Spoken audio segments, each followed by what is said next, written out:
भक्ति विनोद ठाकुर वहाँ पे कहते हैं कि किस प्रकार ये पूरा जगत में मिक्सर वासे खाई हाबुडुबु है, कि जीव किस प्रकार बारंबार ये जगत में भ्रमण कर रहा है और डुबुडुबु हो रहा है। जब तक ये गुरु को समझेगा नहीं, और प्रभुपाद वहाँ पे बोल रहे हैं आचार्यवान पुरुष वेद, जब तक वेद आचार्य नहीं समझाएंगे तो समझना बड़ा मुश्किल। तो सारा था तो वेरी गुड। तो मूल भौतिक सिद्धांत, भौतिक बंधन का कारण अविद्या या तमोगुण, और उससे बाहर निकलने का एकमात्र उपाय गुरु का आश्रय। गुरु के आश्रय में, भगवत ज्ञान में जब चेतना हम निमग्न करते हैं, हमारी अविद्या से हम बाहर निकलते हैं। श्लोक संख्या 59 से आगे। क्षितियादिनाम इहार्थानाम छाया न कतमापि न संघातु विकारोपि न प्रधान न वितो मृषा। मीनू माता जी। इस जगत में 5 तत्व है, पृथ्वी, जल, अग्नि, वायु तथा आकाश। किंतु शरीर ना तो इसका उनका प्रतिबिंब है, ना उनका संयोग या उनका रूपांतर। चूंकि शरीर तथा इसके अव्यय ना तो पृथक पृथक है, ना मिश्रित, अतएव ऐसे सारे सिद्धांत निराधार है। तात्पर्य राजीव प्रभु। नमिता माता जी। तात्पर्य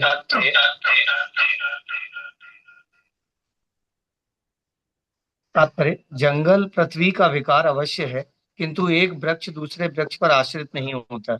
यदि उनमें से एक काट दिया जाता है तो इसका अर्थ यह नहीं है कि दूसरा वृक्ष भी कट गया है। अतएव जंगल ना तो वृक्षों का संयोग है, ना विकार। इसकी सर्वश्रेष्ठ व्याख्या स्वयं भगवान श्री कृष्ण ने की है। मया तत्मिदं सर्व जगद व्यक्त मूर्तिना मत्यस्थानी सर्वभूतानि न चाहम तेषु व स्थितः। यह समग्र ब्रह्मांड मेरे अव्यक्त रूप से व्याप्त है। सभी जीव मुझ में है, लेकिन मैं उनमें नहीं हूँ। हर वस्तु भगवान श्री कृष्ण की शक्ति का विस्तार है। जैसा कि कहा गया है, प्रास्य शक्ति विर्विधैव शूर्यते। श्री भगवान की विविध शक्तियां होती हैं जो विभिन्न प्रकारों से व्यक्त होती हैं। शक्तियों का अस्तित्व है और पूर्ण पुरुषोत्तम भगवान भी साथ साथ विद्यमान रहते हैं। क्योंकि हर वस्तु उनकी शक्ति है, अतएव वे एक साथ हर वस्तु से अभिन्न हैं और हर वस्तु से भिन्न भी हैं। इस प्रकार हमारे द्वारा कल्पित यह सिद्धांत कि आत्मा पदार्थ का संयोग है और पदार्थ आत्मा का रूपांतर विकार है, या है यह कि शरीर आत्मा का अंश है, निराधार है। तो क्योंकि यहाँ श्री पर क्या भगवान की बता रहे सभी हैं, मुख्य बात, कि कोई भी एक जीव दूसरे जीव का स्रोत नहीं है, या फिर कोई भी भौतिक पदार्थ दूसरे भौतिक पदार्थ का स्रोत नहीं। ये सारी भगवान की शक्तियों के रूप है। मान लो जंगल का उदाहरण दिया जा रहा है, एक पेड़ को कोई काट देगा तो उससे बगल वाले पेड़ को कोई नुकसान नहीं पहुंचे, क्योंकि वो दोनों निर्भर हैं पृथ्वी पर, ना कि एक दूसरे के ऊपर। उसी तरह से सारे जीव, सारे पदार्थ भगवान की शक्तियों के रूप हैं, ना कि एक दूसरे के संयोग से बनते हैं। तो जो वैज्ञानिक बोलते हैं कि हम पदार्थ मिलाकर के जीवन बना देंगे, संभव ही नहीं है, क्योंकि जब तक भगवान की शक्ति का संचार नहीं होगा, कोई वस्तु सक्रिय हो ही नहीं सकती। रोहित प्रभु पढ़िए।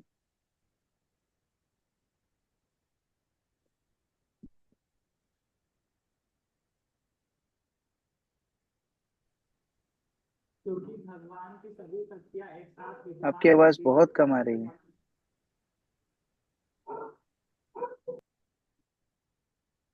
ठीक है, परमवीर प्रभु पढ़ो। हरे कृष्ण प्रभु राधे प्रणाम। क्योंकि श्री भगवान की सभी शक्तियां एक साथ विद्यमान रहती हैं, अतएव मनुष्य को चाहिए कि वह पूर्ण पुरुषोत्तम भगवान को समझे। यद्यपि वे हर वस्तु है, किंतु वे हर वस्तु में उपस्थित नहीं रहते। ईश्वर की पूजा उनके मूल भगवान श्री कृष्ण के रूप में की जानी चाहिए। वे अपनी विभिन्न विस्मृत शक्तियों के अंश रूप में भी विद्यमान रह सकते हैं। जब हम मंदिर में श्री भगवान के अर्च विग्रह की पूजा करते हैं तो यह अर्च विग्रह पत्थर या लकड़ी लगता है, लेकिन चूंकि श्री भगवान का शरीर भौतिक नहीं होता, अतएव वे न तो पत्थर है न लकड़ी। फिर भी पत्थर तथा लकड़ी उनसे भिन्न नहीं होते।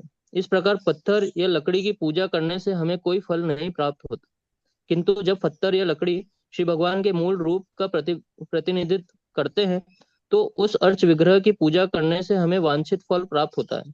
इसकी पुष्टि श्री चैतन्य महाप्रभु ने अचिंत्य भेदाभेद तत्व दर्शन द्वारा होती है, जो यह बताता है कि श्री भगवान किस प्रकार अपने आप को अपनी शक्ति के रूप में भक्त की सेवा ग्रहण करने के लिए कहीं भी उपस्थित कर सकते हैं।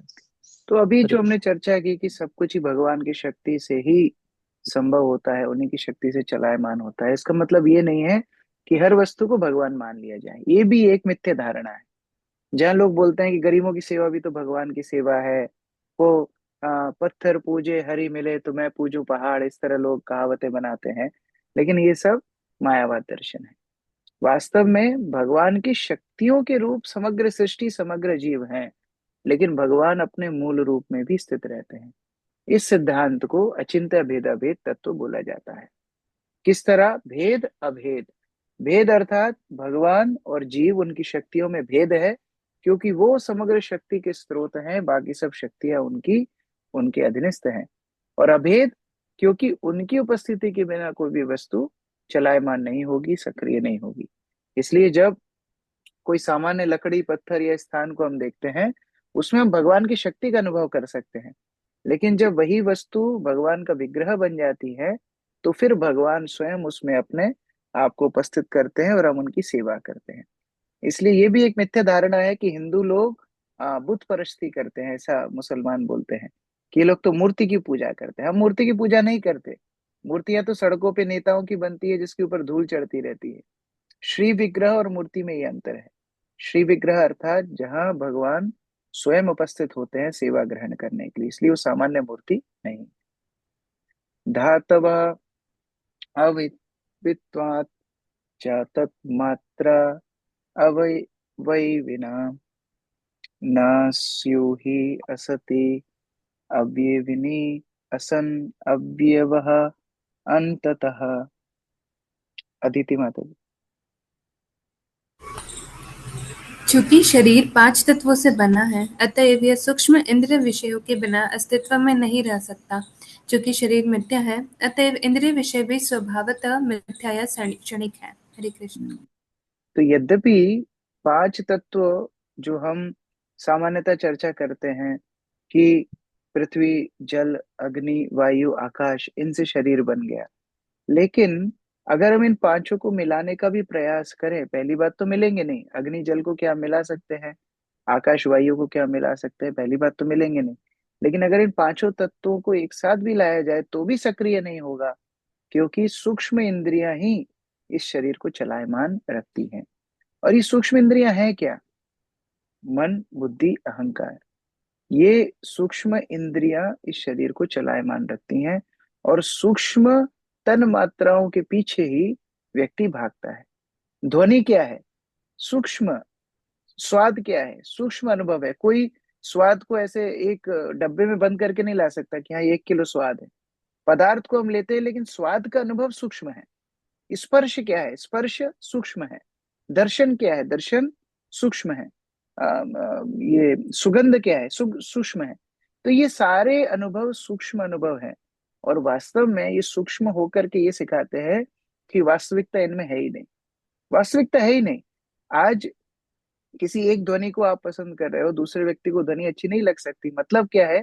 आपकी मनोकल्पना ही आपका आनंद है इस भौतिक संसार में। वास्तविकता इस भौतिक संसार में नहीं है।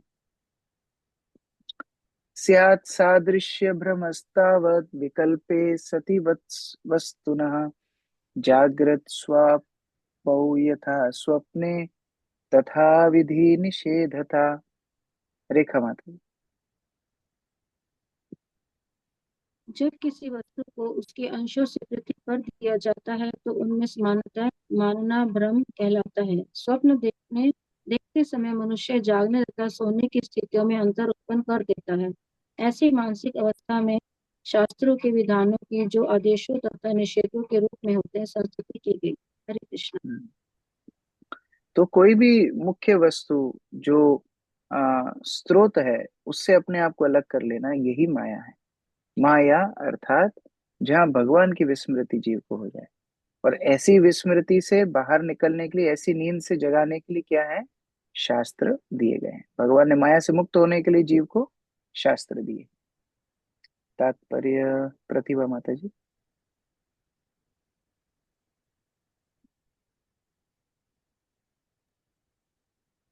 इस भौतिक जगत में अनेक विनायक विधान तथा औपचारिकता है। यदि यह भौतिक जगत नश्वर या मिथ्या है तो इसका अर्थ यह नहीं होता कि भौतिक जगत में समतुल्य होने के कारण आध्यात्मिक जगत भी मिथ्या है। यदि किसी का भौतिक शरीर मिथ्या या नश्वर है तो इसका अर्थ यह नहीं है कि भगवान का शरीर भी मिथ्या या नश्वर है। आध्यात्मिक जगत में सत्य है और भौतिक जगत इसकी प्रतिक्रिया के समतुल्य। उदाहरण था रेगिस्तान में कभी कभी मग्र का पाई जाती है और चूंकि इसका जल मिथ्या है अतः इसका अर्थ यह नहीं है कि वास्तव में जल होता ही नहीं है। जल का अस्तित्व होता है किंतु रेगिस्तान में नहीं। इसी प्रकार इस भौतिक जगत में कुछ भी सत्य नहीं है किंतु सत्यता वास्तविकता तो आध्यात्मिक जगत में होती है। भगवान का स्वरूप तथा उनका धाम गोलोक वृंदावन जो वैकुंठ ग्रहों में स्थित है शाश्वत मान वास्तविकता लीजिए है। कोई व्यक्ति नींद में सो रहा है और नींद के जो अनुभव है, सूक्ष्म अनुभव, वो वास्तविक अनुभव नहीं है। इसका मतलब ये नहीं है कि दुनिया में कोई वास्तव वस्तु ही नहीं है। अभी मायावादी दार्शनिक क्या बोलते हैं? ब्रह्म सत्य जगत मिथ्या, भगवान सत्य है और सब मिथ्या है। वास्तव में ये जो सिद्धांत है ये सही नहीं है। आपका अनुभव मिथ्या हो सकता है लेकिन वास्तविक वस्तु भी स्थित है अपने स्थान पर, जो है भगवान का धाम। और वो धाम को भक्त लोग आकांक्षा करते हैं, वो धाम में प्रवेश करने के लिए भक्त लोग प्रयत्नशील रहते हैं। श्याम गोविंद प्रभु जी।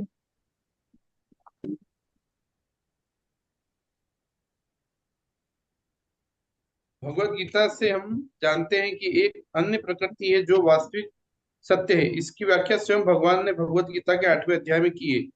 बुध ग्राम स एवायाम भूत्वा भूत्वा प्रलीयते रात्रि गमे अवसा पार्थ प्रभवत हरागमे परस्तस्मास्तु भावन्यो अव्यक्त अव्यक्तात् सनातन यस सर्वेषु भूतेषु नश्यसु न विनश्यति अव्यक्त अक्षरात्युक्त स्तमा आहु परमाम गतिम या प्राप्य न निवर्तन्ते तद्धामम परमम मम। ब्रह्मा का एक दिन पुनः पुनः आता है और सारे जीव चैतन्य हो उठते हैं। तब फिर से रात हो जाती है और हे पार्थ वे निसहाय होकर विनष्ट हो जाते हैं।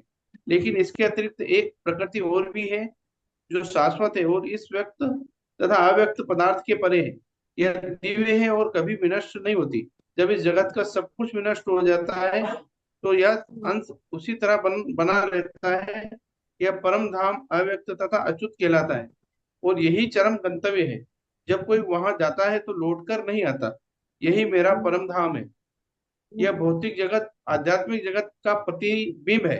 भौतिक जगत नाशवान या मिथ्या है किंतु आध्यात्मिक जगत सत्य है।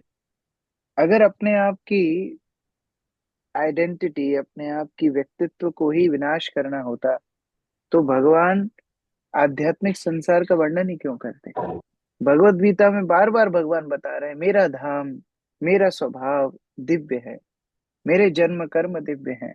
तो ये सारी वस्तुओं से भगवान क्या सिखा रहे हैं कि तुम्हारी जो स्थिति है वहां से बाहर निकल के तुम भी शाश्वत धाम में प्रवेश कर सकते हो, ना कि तुम्हें अपनी पहचान मिटा देनी है। जो लोग सामान्यतः अधिकांश 99% हिंदू यही सोचते हैं कि आध्यात्मिक उन्नति क्या है, भगवान में जाके विलीन हो जाना, मोक्ष प्राप्त हो जाना। लेकिन वास्तव में ये बहुत छोटा ओहदा है। सर्वश्रेष्ठ सिद्धि तो तब होती है जब जीव भगवान के धाम में प्रवेश करता है। भावद्वैतम क्रियाद्वैतम द्रव्याद्वैतम तथात्मनः वर्तयन् स्वानुभूत्येह त्रिन् स्वप्नान् धूनुते मुनि। अलादिनी शक्ति माता जी।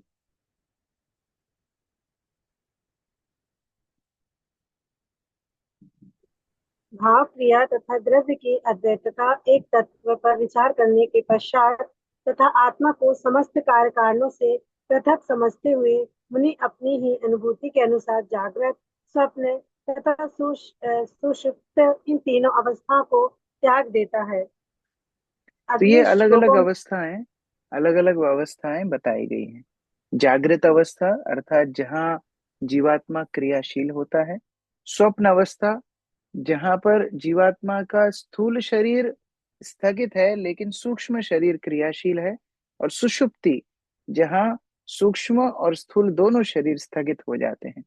तो ये तीनों बद्ध अवस्था के अलग अलग स्थितियां हैं।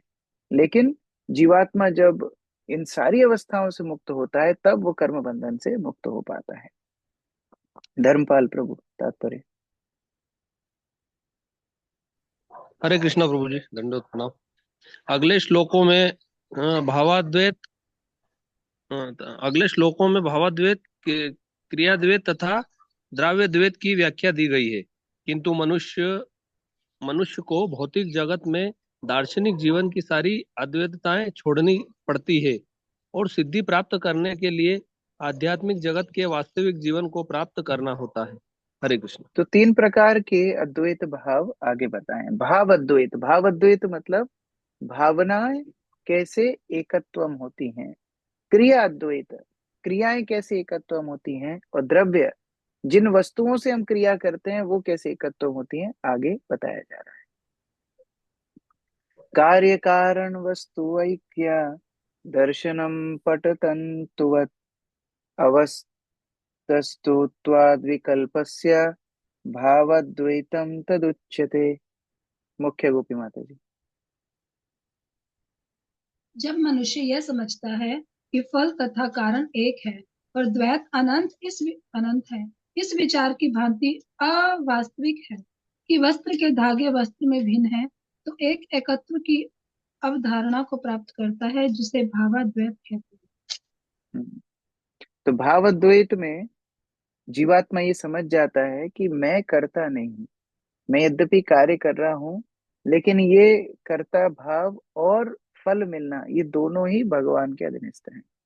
जैसे अलग अलग कपड़े हो सकते हैं लेकिन कपड़े बनते हैं धागे से, धागा एक ही जैसा होता है, धागे से कई कपड़े बन सकते हैं। तो उस तरह भावाद्वैत भगवान के चिंतन से ही सारा कार्य हो रहा है, उस तरह समझना। यद ब्रह्मणि परे साक्षात सर्वकर्म समर्पणम मनोवाक् तनु भी पार्थ क्रियाद्वैतम तदुच्यते। शालिनी माता जी पढ़िए। हे युधिष्ठिर, जब मनुष्य के मन, वाणी तथा शरीर द्वारा किए गए सारे कार्य साक्षात भगवान की सेवा में समर्पित किए जाते हैं तो उसे क्रियाद्वैत नामक कर्मों का एक तत्व प्राप्त होता है। हरे तो कृष्ण। सबसे पहले भावाद्वैत मतलब भावना से भगवान से जुड़ जाना। सारे कार्य और फल के स्रोत भगवान है, ये समझ लेना। सबसे पहले तो एजुकेशन, संबंध ज्ञान। अब है अभिदय ज्ञान। अभिदय ज्ञान क्या है? अभिदय ज्ञान मतलब अब कर्म क्रियाद्वैत या कर्म अद्वैत, अर्थात अब अपने कर्मों को भगवान के साथ एकत्वम करना, अर्थात मेरे सारे कार्य मन से, वाणी से, शरीर से भगवान के लिए समर्पित होंगे। ये भाव भी जीव के अंदर आ जाता है। तात्पर्य रघुवीर प्रभु। हरे कृष्ण। तात्पर्य। कृष्ण भावनामृत आंदोलन लोगों को सिखाता है कि किस प्रकार प्रत्येक वस्तु को भगवान की सेवा में समर्पित कर देने के स्तर पर पहुंचा जाए। श्री कृष्ण ने भगवत गीता 9.27 में कहा है कि यत् करोसि यद यद यदस्नासि यजुत होषि ददासि यत पश्यसि कौन्तेय तत्कुरुष्व मदर्पणम। हे कुंती पुत्र, तुम जो भी करो, जो भी खाओ, जो भी आहुति दो तथा दान में दो तथा जो भी तपस्या करो, वह सब मुझे भेंट रूप में समर्पित होनी चाहिए। हम जो भी करते हैं, जो भी खाते हैं, जो भी सोचते हैं तथा जो भी योजना बनाते हैं, यदि वह सब कृष्ण भावनामृत आंदोलन की प्रगति के लिए हो तो यह अद्वैत है। कृष्ण के नाम का कीर्तन तथा कृष्ण भावनामृत के कार्य करने में कोई अंतर नहीं है। दिव्य पद पर ये एक है, किंतु इस अद्वैत के विषय में हमें अपने गुरु से मार्गदर्शन प्राप्त करना चाहिए। हमें अपनी अद्वैतता नहीं बनानी चाहिए। तो सामान्य अद्वैतता क्या है? अद्वैत मतलब भगवान में मिल जाना क्या है? लोग सोचते हैं भगवान में जाकर के हम मिल जाएंगे, हमारा अस्तित्व खत्म हो जाएगा। लेकिन आध्यात्मिक शास्त्र, जो हमारे वैष्णव शास्त्र हैं, वो कैसा अद्वैतवाद बता रहे हैं? तीन प्रकार के अद्वैतवाद। सर्वप्रथम भाव अद्वैत, भगवान की भावना में निमग्न होना, कृष्ण भावना भावित होना, ये पहली अद्वैत। दूसरे अद्वैत बता रहे हैं कर्म अद्वैत, जो कुछ भी हम करते हैं, जो कुछ भी हम खाते हैं, जो कुछ भी हम दान देते हैं, पूजा इत्यादि करते हैं, सब कुछ भगवान के उद्देश्य से करें। कृष्ण अर्पणम, सारे कार्य भगवान के अर्पित करके करें। ये कर्म अद्वैतम। अभी तीसरा बता रहे हैं, खुद ही अकेले नहीं करना है, अभी जितने लोग आपसे संपर्क में हैं उनको भी भगवान की सेवा में लगाना है। इसको बोलते हैं द्रव्य अद्वैतम। आत्मजाया सुतादीनाम अन्येषाम सर्वदेहिनाम यत् स्वार्थ कामयोरैक्यम द्रव्यद्वैतम तदुच्यते। प्रीति माता जी पढ़िए। हरे कृष्ण। जब किसी मनुष्य का अपना तथा अपनी पत्नी का, अपनी संतानों का, अपने संबंधियों का तथा अन्य समस्त देहधारियों का परम लक्ष्य तथा स्वार्थ एक ही हो तो यह द्रव्य देह कहलाता है। अभी इसको संकीर्तन बोलते हैं। तो कैसे क्रमशः, अगर सरल शब्दों में मैं बोलूं तो कैसे है? सबसे पहले कोई व्यक्ति भक्ति के स्पर्श में आया, भक्तों के साथ मिला, उसको भक्तिमय ज्ञान मिला कि देखो आपको अपना जीवन भगवान को अर्पित करना चाहिए, भगवान का स्मरण करना चाहिए, भगवान के नाम का जप करना चाहिए। इससे उसका भाव अद्वैत हुआ, उसकी चेतना भगवान के साथ जुड़ गई। अब जैसे वो भक्तों का संग करने लगता है, फिर कर्म अद्वैत शुरू होता है।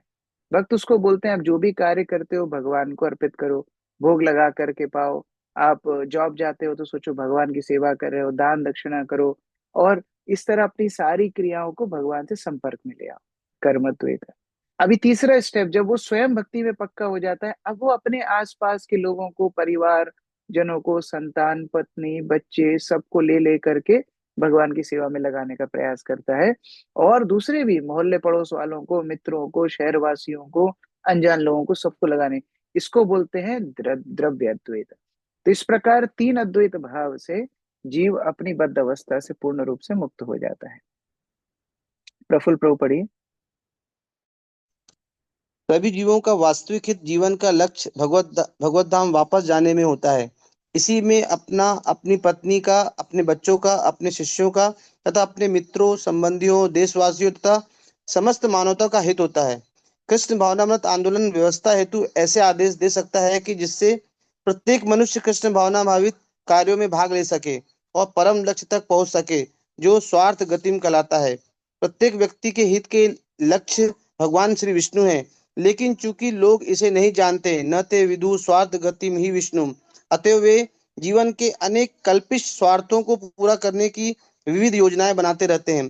कृष्ण भावनामृत आंदोलन प्रत्येक को सर्वोच्च स्वार्थ तक लाने का प्रयास कर रहा है। इस विधि का नाम भले ही भिन्न भिन्न हो, किंतु यदि लक्ष्य एक ही हो तो लोगों को चाहिए कि जीवन का परम लक्ष्य प्राप्त करने हेतु इसका पालन करे। दुर्भाग्यवश व्यक्ति विभिन्न स्वार्थों के विषय में सोचते हैं और पतित नायक उन्हें दिग्भ्रमित कर रहे हैं। प्रत्येक व्यक्ति पूर्ण सुख के लक्ष्य तक पहुंचने का प्रयत्न भौतिक रूप से कर रहा है, किंतु व्यक्ति को पूर्ण सुख को न जानने के कारण विभिन्न भौतिक स्वार्थों की ओर मुड़ जाते हैं।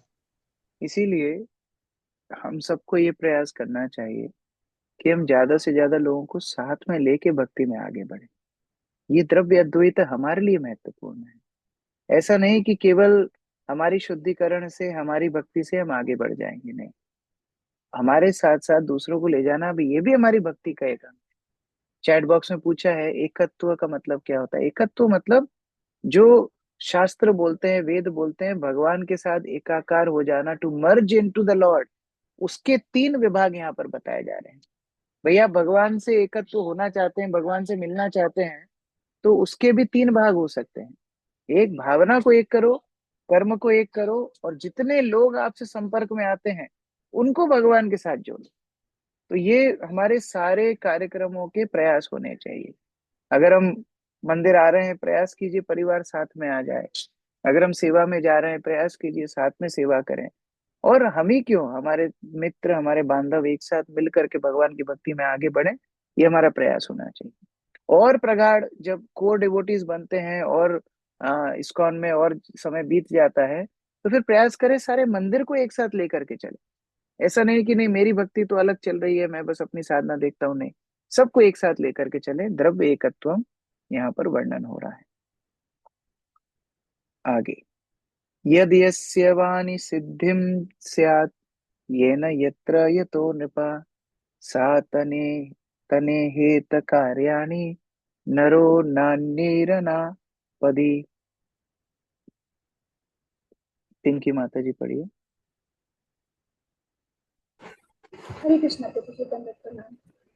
हे राजा युधिष्ठिर, संकट न रहने पर सामान्य परिस्थितियों में मनुष्य को चाहिए कि वह अपने जीवन स्तर के अनुसार नियत क्रियाकलापों को ऐसी वस्तुओं, प्रयासों तथा विधियों से संपन्न करे तथा ऐसे स्थानों पर निवास करे जो उसके लिए निषिद्ध न हो।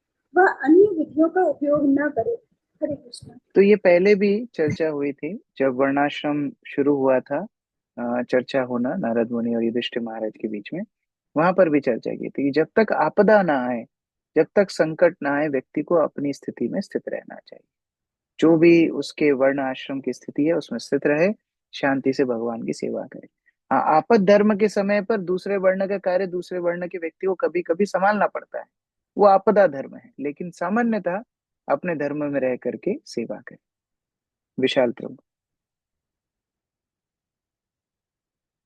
तात्पर्य, यह उपदेश सभी जीवन स्तरों वाले मनुष्यों हेतु दिया गया है। सामान्यतया समाज ब्राह्मण, क्षत्रिय, वैश्य, शूद्र एवं ब्रह्मचारी, वानप्रस्थ, सन्यासी तथा गृहस्थ में विभाजित होता है। प्रत्येक को अपने पद के अनुसार कर्म करना चाहिए और पूर्ण पुरुषोत्तम भगवान को प्रसन्न करने का प्रयास करना चाहिए, क्योंकि इससे मनुष्य का जीवन सफल बनेगा। इसका उपदेश नैमिषारण्य में दिया गया था। अतः पुंभिर्द्विज श्रेष्ठा वर्णाश्रम विभाग स्वनुष्ठितस्य धर्मस्य संसिद्धिरीशोषणम्। हे द्विज श्रेष्ठ, अतएव यह निष्कर्ष निकलता है कि मनुष्य द्वारा अपने नियत कर्तव्यों का निर्वाह वर्ण तथा आश्रम के अनुसार करने से जो उच्चतम सिद्धि प्राप्त की जा सकती है वह भगवान श्री हरि को प्रसन्न करना है।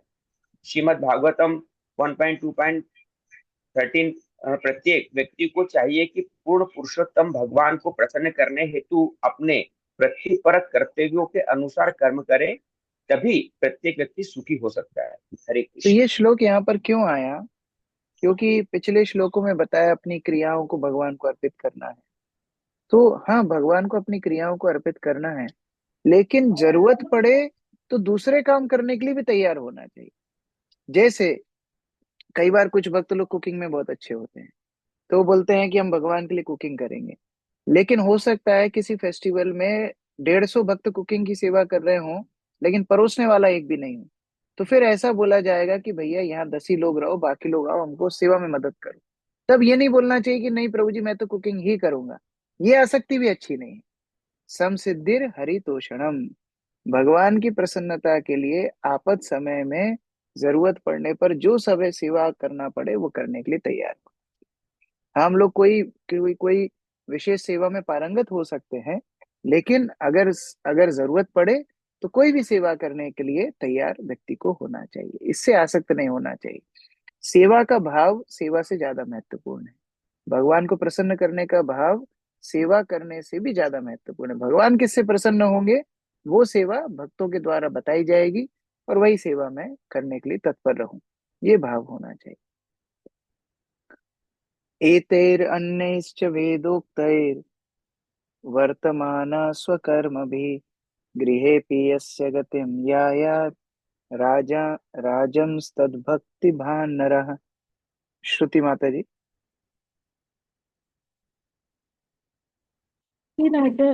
हे राजा, मनुष्य को अपने वृत्तिपरक कर्तव्यों इन निर्देशों तथा वैदिक ग्रंथों में दिए गए निर्देशों के अनुसार संपन्न करने चाहिए, जिससे वह भगवान कृष्ण का भक्त बना रहे।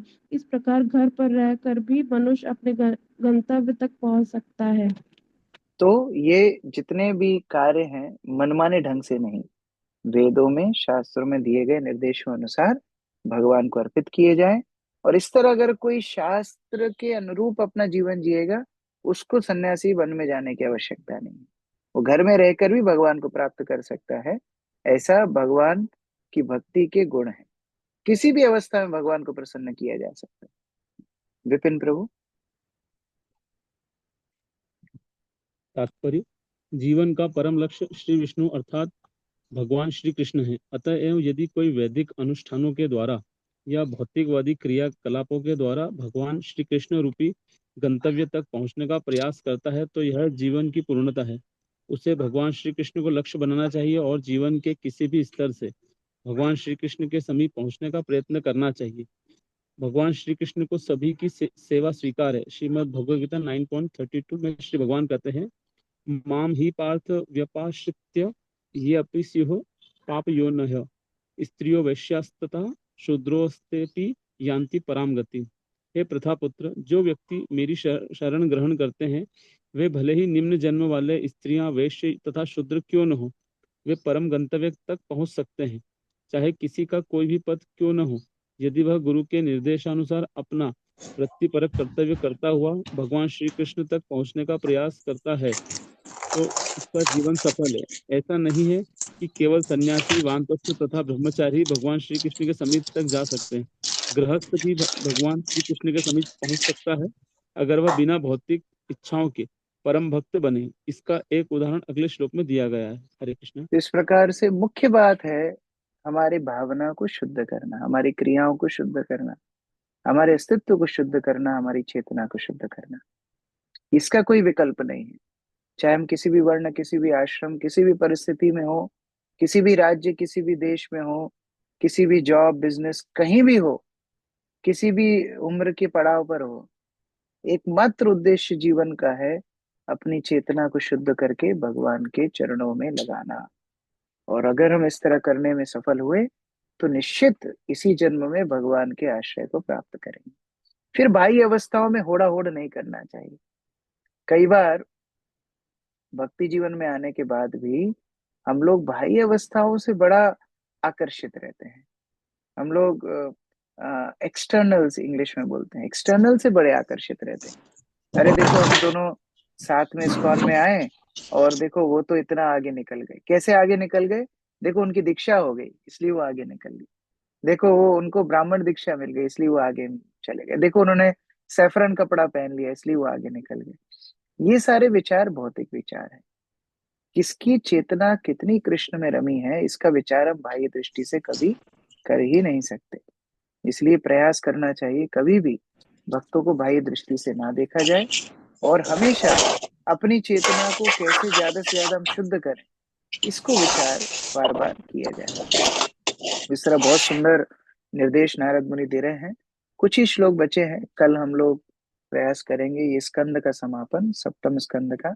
शुद्ध भक्ति का गुणगान करते हुए नारद मुनि पांडवों की प्रशंसा करने वाले। ये पांडवों, प्रहलाद महाराज तो महान थे, लेकिन तुम भी कितने महान हो कि भगवान तुम्हारे घर में हमेशा निवास करते हैं, भगवान तुम्हारे दूत बनते हैं, भगवान तुम्हारे सारथी बनते हैं, तुम्हारे परिवार के संबंधी बनते हैं।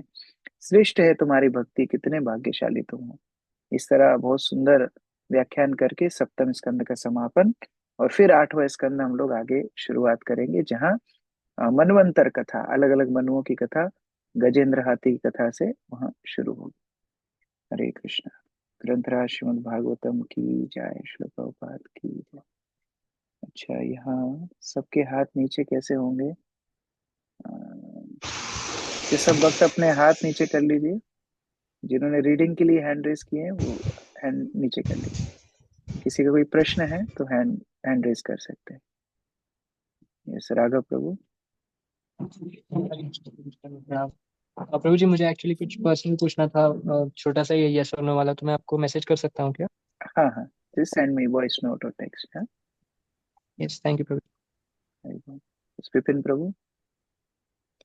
हरे कृष्ण प्रभु, दंडवत प्रणाम। प्रभु जी, यहाँ पे ऐसे ये लिखा हुआ है, जीवन का परम लक्ष्य श्री विष्णु अर्थात भगवान श्री कृष्ण। अतएव यदि कोई वैदिक अनुष्ठानों के द्वारा या भौतिकवादी क्रियाकलापों के द्वारा भगवान श्री कृष्ण रूपी गंतव्य पहुंचने का प्रयास करता है तो यह जीवन की पूर्णता है।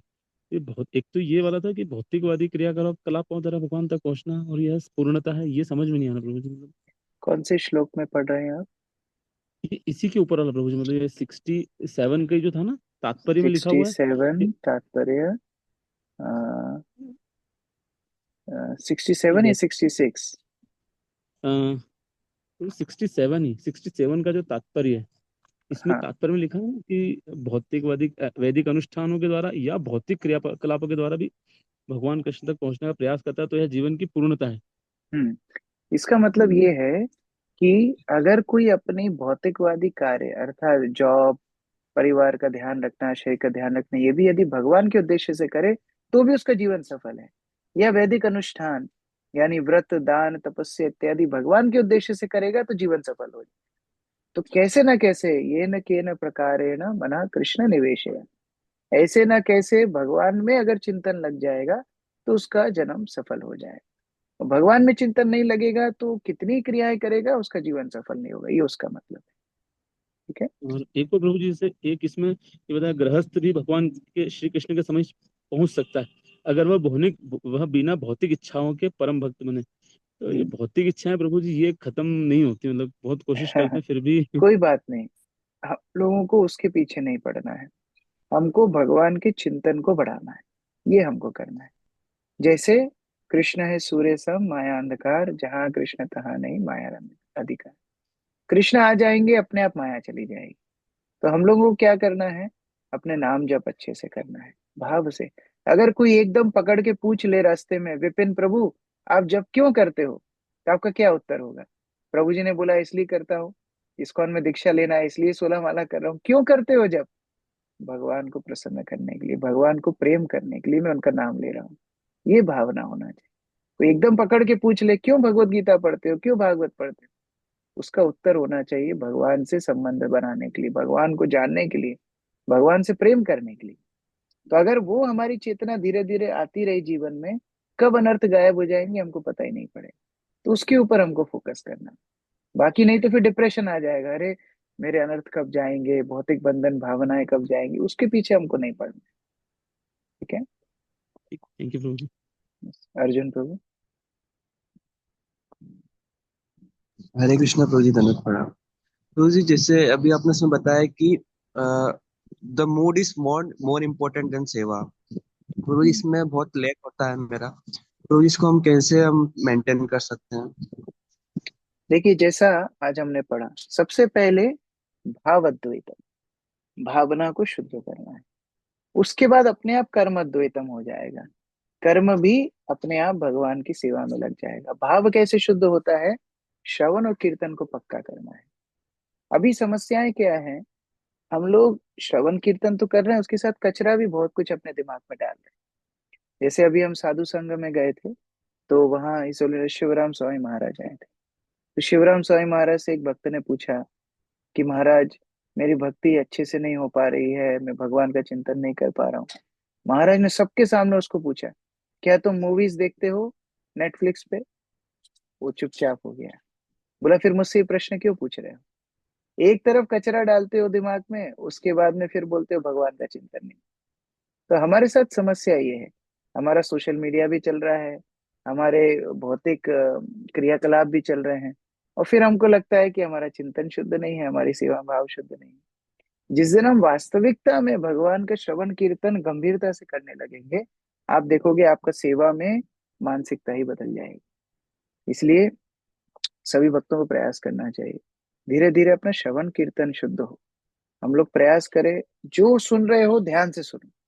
ये एक रिचुअल नहीं बनना चाहिए कि रोज बस आधा घंटा हमारी क्लास होती है उसमें बैठना ही पड़ता है, क्या करें। नहीं, ये आधा घंटा आपका कृष्ण के साथ आदान प्रदान है। साक्षात भागवत स्वयं कृष्ण है।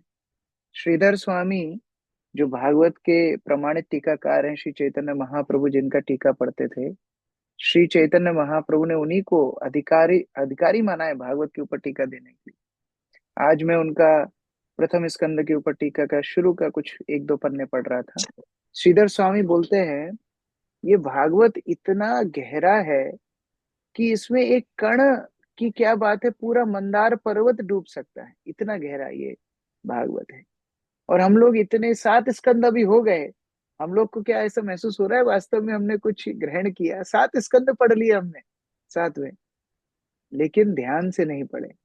एक एक श्लोक एक एक पंक्ति बड़े ध्यान से अगर हम श्रवण करेंगे सुनेंगे, आप अपने आप देखोगे चेतना में आपको कृष्ण का स्मरण आएगा, चेतना में आपको विनम्र भाव आएगा, चेतना में आपको गुरु का स्मरण आएगा। तो इसलिए जितना श्रवण हम लोग कर रहे हैं वो पक्का हो। दूसरा, हमारा कीर्तन पक्का हो। जैसे हम विपिन प्रभु के प्रश्न में ही बोल रहा था, जब कर रहे हो ध्यान से करो। ये नहीं कि केवल हमको 16 माला कंप्लीट करनी है ऐसे जैसे, नहीं, ध्यान से जप करो। आज को एकदम सामने अगर यमदूत खड़े हो जाएं और वो पूछे क्यों जप करते हो, तो उत्तर होना चाहिए कृष्ण प्रेम के लिए जप करता हूँ। इसलिए नहीं कि केवल माला पूरी करने के लिए। तो वो भावना हमारे अंदर पक्का श्रवण कीर्तन होगा तो अपने आप सेवाओं में भावना शुद्ध होती रहेगी। तो एक तो गार्बेज आउट, अन्यत्र वस्तुओं में अपनी चेतना को कम से कम करना, और जो श्रवण कीर्तन हम कर रहे हैं मात्रा भले ही वही रहे लेकिन क्वालिटी उसकी बढ़ाना है। ठीक है। हलादनी शक्ति माता जी। हरे कृष्णा प्रभु जी, दंडवत प्रणाम। प्रभु जी, इससे हम जल रखते हैं राधा माधव को, तो प्रभु जी राधा रानी की ग्लास में भी तुलसी डालना चाहिए क्या प्रभु जी? कि एक में डालना चाहिए, एक में नहीं डालना चाहिए? हाँ प्रभु जी, हमारा ये प्रश्न है कि जैसे हम जल रखते हैं भगवान के विग्रह के सामने, तो प्रभु जी जैसे कृष्ण के जल में तो तुलसी डालते हैं, तो फिर ये दोनों ग्लास में तुलसी डालना चाहिए कि एक में नहीं डालना चाहिए, एक में डालना चाहिए? राधा रानी के जल में तुलसी डालना चाहिए कि नहीं प्रभु जी? हाँ जैसे हाँ दो ग्लास डाल में जल। डाल सकते हैं, क्योंकि राधा रानी बिना कृष्ण को अर्पित किए कुछ नहीं लेती। तो दोनों में ही तुलसी डालते हैं, बस राधा रानी के चरणों में हम तुलसी अर्पित नहीं करते। तो राधा रानी के भी ग्लास में आप तुलसी डाल सकते हैं। हम लोग ऑल्टर में जब राधा रानी कृष्ण मदन मोहन को दोनों को अलग अलग ग्लास रखते हैं, दोनों में ही तुलसी डालते हैं। थैंक यू प्रभु जी। हरे कृष्ण। अर्चना प्रेयसी माता जी। हरे कृष्ण प्रभु जी। प्रभु जी, मेरा प्रश्न एक कल के क्लास से है। कल प्रभु जी ने एक वीडियो दिखाया था, जो भालू का बच्चा रहता है तो उसके पीछे चीता लग जाता है, और कैसे फिर उसकी माँ आती है, दोनों चिल्लाते हैं, तो वो माया देवी का और वो रिलेट करते हैं। तो प्रभु जी, मेरा प्रश्न यह है कि ठीक है, हम तो अभी साधक है, आगे बढ़ रहे हैं गुरु की कृपा से, लेकिन यहाँ पे राधा निकुंज बिहारी का जो मंदिर है वो निर्माणाधीन है। बहुत सारे लोग आते रहते हैं और प्रश्न भी पूछते हैं। तो एक रिसेंटली मुझे एक ऐसी व्यक्ति मिली जो माता जी बहुत मतलब स्ट्रगल में है फिलहाल। तो उनका जो है वो कहते हैं कि भगवान को मैं मानती हूँ, मतलब सब मैं मानती हूँ, लेकिन कर्म से बड़ा कुछ नहीं, ऐसा भी उनका जो है वो विचार हो गया है। और ये एक प्रश्न है। और दूसरा कि हम जब साधना कर रहे हैं तो हम तो अपने आसपास यही माहौल हो गया है कि हम माया से दूर रह रहे हैं या फिर प्रयास कर रहे हैं। लेकिन जब हम आश्रय लेते हैं, कहने को बहुत बार ये कहते हैं कि हम गुरु आश्रय में है या भगवान के आश्रय में है, वैष्णव के संग में है, लेकिन जब कोई बात ऐसी होती है तो हम सच में क्या गुरु आश्रय या वैष्णव का संग उसका आश्रय ले पा रहे हैं, या हम माया का ही दूसरे रूप से आश्रय ले रहे हैं, ये समझना बहुत मुश्किल हो जाता है। तो मेरा ये एक प्रश्न है। तो दूसरा ये माता जी देखिए, इसमें एक तो जो बोलते हैं कर्म ही सबसे बड़ा है, उनको बोलिए आप कर्म करो, भगवान के उद्देश्य से करो। उनको बताओ एक चोर का भी कर्म उसको प्रिय है, एक आतंकवादी का कर्म भी उसको प्रिय है ना, दुर्योधन का कर्म भी उसको प्रिय था। लेकिन इन उदाहरणों को हम समाज में क्यों स्थान नहीं देते? इसका मतलब कर्म भी अलग अलग तरह के होते हैं, अच्छे कर्म, बुरे कर्म। अगर अच्छे और बुरे कर्म की परिभाषा समाज में है तो आप अच्छे कर्म कीजिए और भगवान के उद्देश्य से कीजिए, इससे आपका कर्म शुद्ध हो जाएगा। तो जो जिस स्थान पे है उस स्थान से उसको आगे बढ़ाना चाहिए, पहली बात तो ये। दूसरा, आश्रय की बात है तो आश्रय बहुत विस्तृत एक विषय है। एक दिन में आश्रय नहीं होता कि हाँ मैंने आश्रय ले लिया, ऐसा नहीं होता। ये बहुत बड़ा होमवर्क है। तो जैसे जैसे जीवन में कोई व्यक्ति डिसीजंस लेता है, उसका आश्रय और प्रगाढ़ होता जाता है। हर बार जब हम गुरु की वाणी को प्रधानता देते हैं, गुरु का आश्रय हमारे ऊपर और घना हो जाता है। जितनी बार हम उन उपदेशों का उपेक्षा करते हैं, उतना आश्रय और कम होता जाता है।